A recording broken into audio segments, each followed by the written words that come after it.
Las huellas que dejaron los mayas aún tienen mucho que decir, gracias a sus descubrimientos en las matemáticas, la astronomía, la arquitectura y el arte. Tras largas migraciones, diversos grupos tribales se establecieron en un extenso territorio de aproximadamente 400.000 kilómetros cuadrados.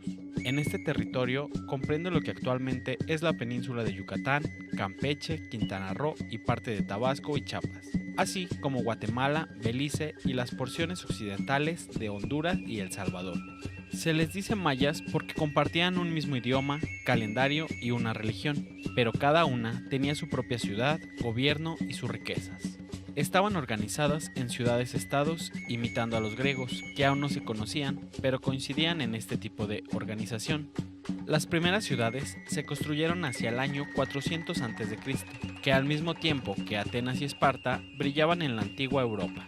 El clima favoreció a que se desarrollara como una civilización, pero no todo era fácil, pues ellos hacían un gran esfuerzo en todo lo que realizaban.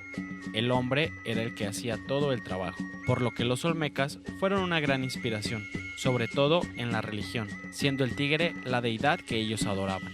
Hace pocos años, en selvas y bajo el clima tropical, exploradores y arqueólogos descubrieron magníficas ciudades, hallazgos que sorprendieron al mundo, llenos de plazas y pirámides que servían como escenarios para ceremonias y rituales, implorando a los dioses que la sangre sirviera a su beneficio. Siendo ellos sumamente religiosos, creían que todo lo que pasaba era porque así lo decidían los dioses.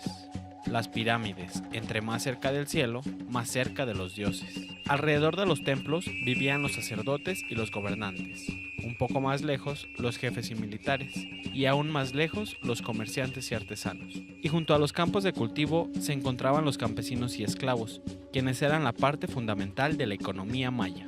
Tras las observaciones realizadas, notaron que los astros iban cambiando a lo largo de los días, pero al cambiar el año volvían a comenzar, así iniciando un nuevo ciclo.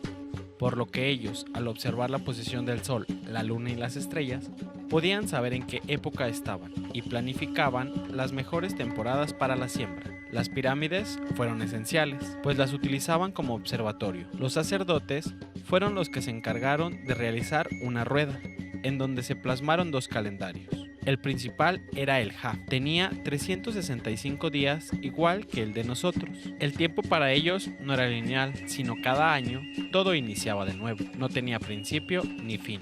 Fueron genios en las matemáticas, haciendo grandes cálculos, y a ellos se les agradece la utilización del cero representado en forma de caracol, revolucionando las matemáticas mucho antes que los árabes lo hicieran.